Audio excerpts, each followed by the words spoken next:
Openshot. So yeah, let's do this.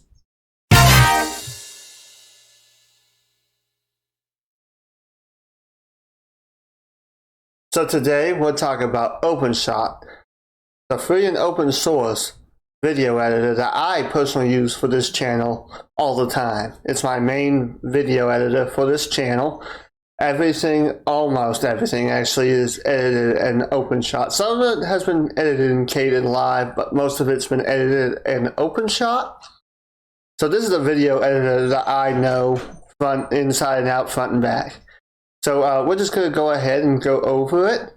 So here we are on Openshot. As you can see, it's a simple, easy to use user interface actually. You have your tracks down here where you're doing your actual editing. It starts out with 5 by default, but you can easily remove 5 of them. I usually start with 3, and if I need an extra one, I'll add it back in. Then of course you have your preview screen right here, and your project files, and then you have tabs down here for your transitions and effects. We'll go over some of those in a second. Then you have your clip properties window right here, tile, whatever you want to call it. Then you have your toolbar buttons. So just to demonstrate some things, we're just going to go ahead and open up my file browser here. We're going to go ahead and drag in some files from an old video I did. And that way we have something to demonstrate. We'll just go ahead and add some down here in no particular order.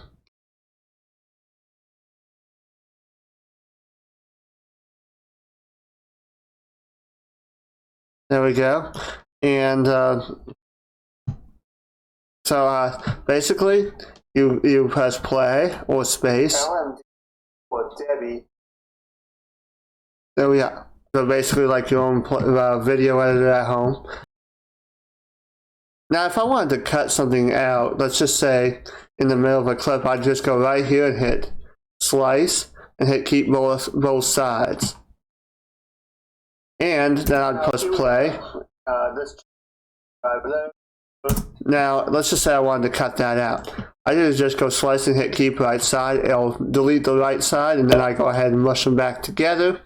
Like so. I mean, it's just that simple. There are keyboard shortcuts too. Let's go here. And they are programmable if you want to know about those. They're right here. Now, I typically use only a couple of them. I don't use them all. Some people like to edit with a keyboard. I usually just edit with a mouse. So we're going to go ahead and close out of that for a minute. We'll go over some of those preferences in a minute. Now, of course, you have transitions right here. Now, there are a couple of ways you can add transitions. One is just overlap it automatically.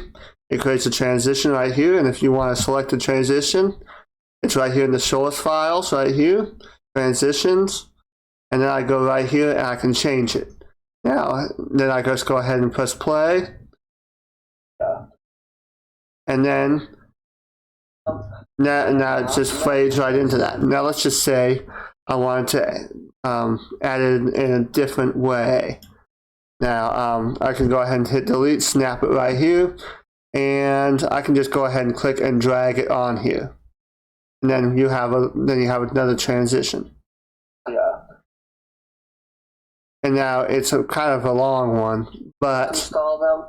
I am not, as is and that's just.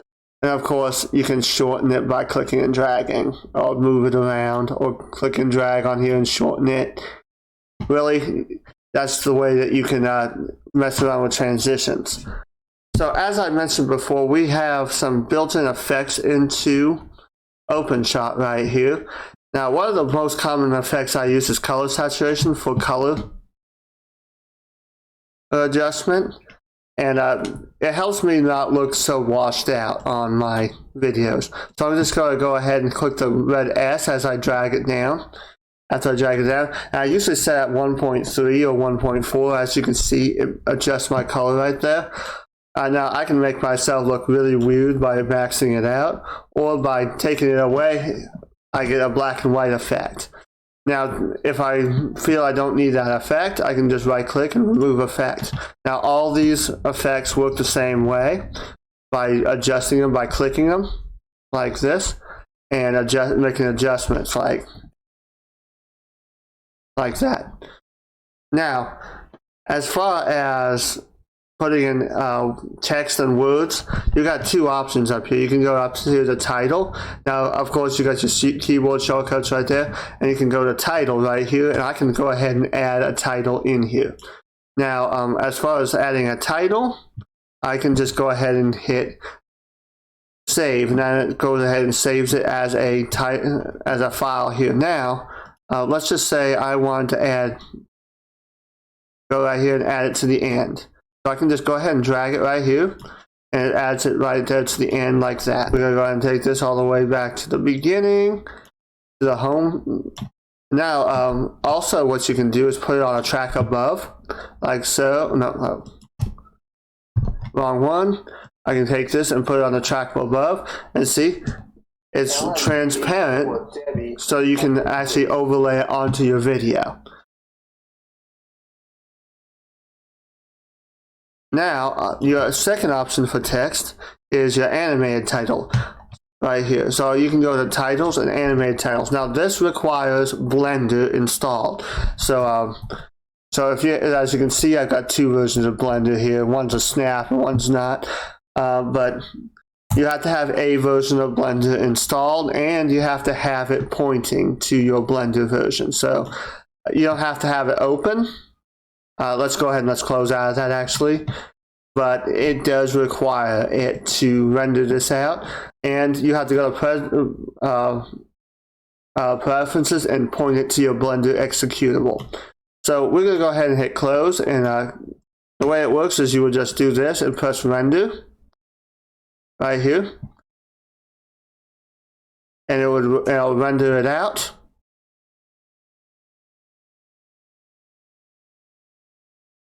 And ta-da, it's right here. Now it works the same way.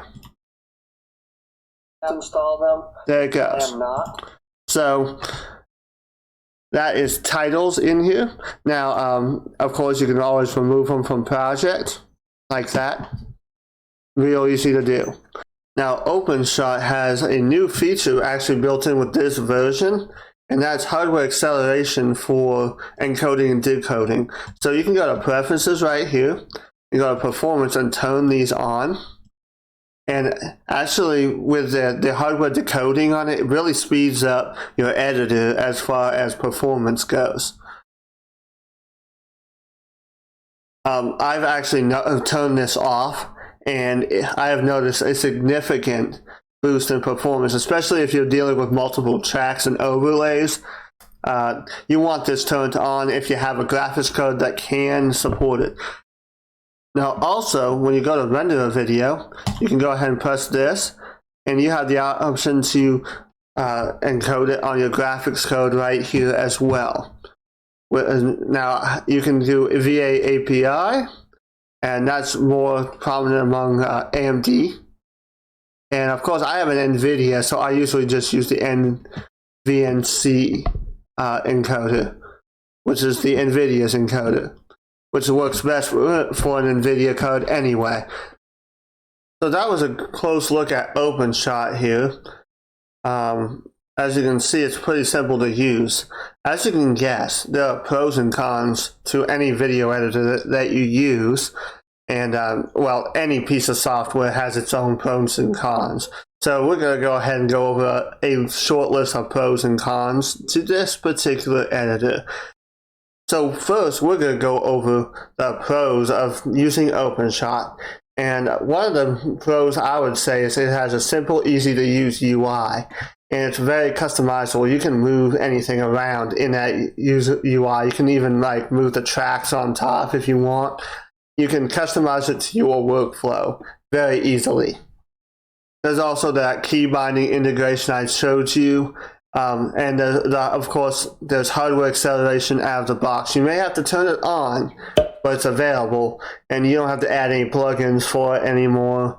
All that kind of stuff. Encoding on your graphics code when you're rendering out your videos is also available out of the box as well. And Openshot is also available in most software repos for your distributions. It's also available as a flat pack from FlatHub or as an app image as well, so you can pretty much run it on any distro.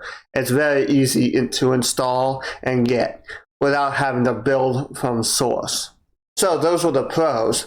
Now, what are the cons of using a video editor like Openshot?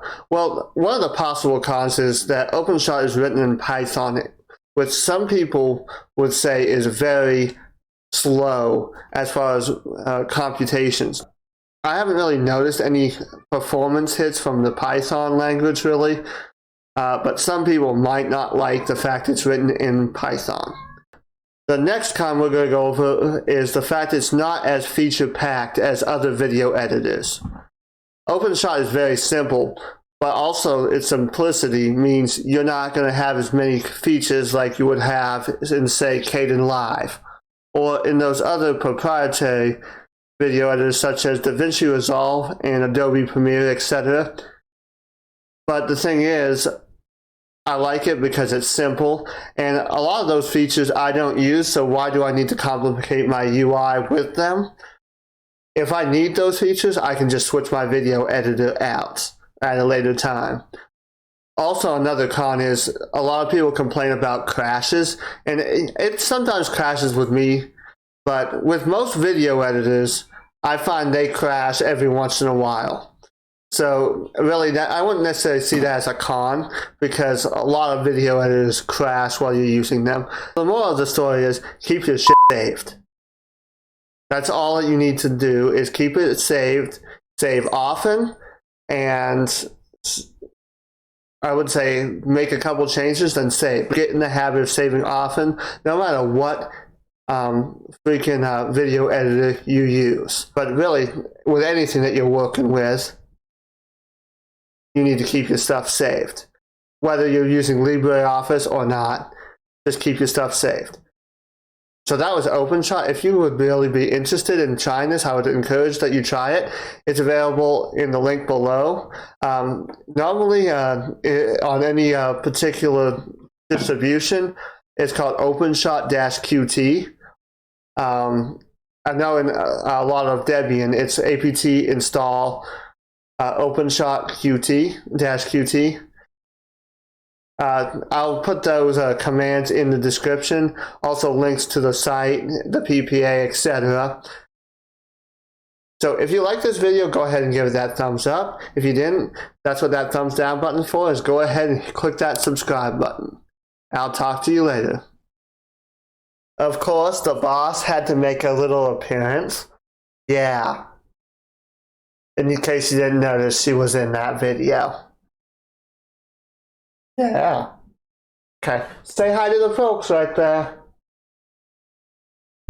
If you like my content and wish to support my work, you can do so on Patreon. The link is in the description. Also, if you wish to see more, check out the videos on your screen.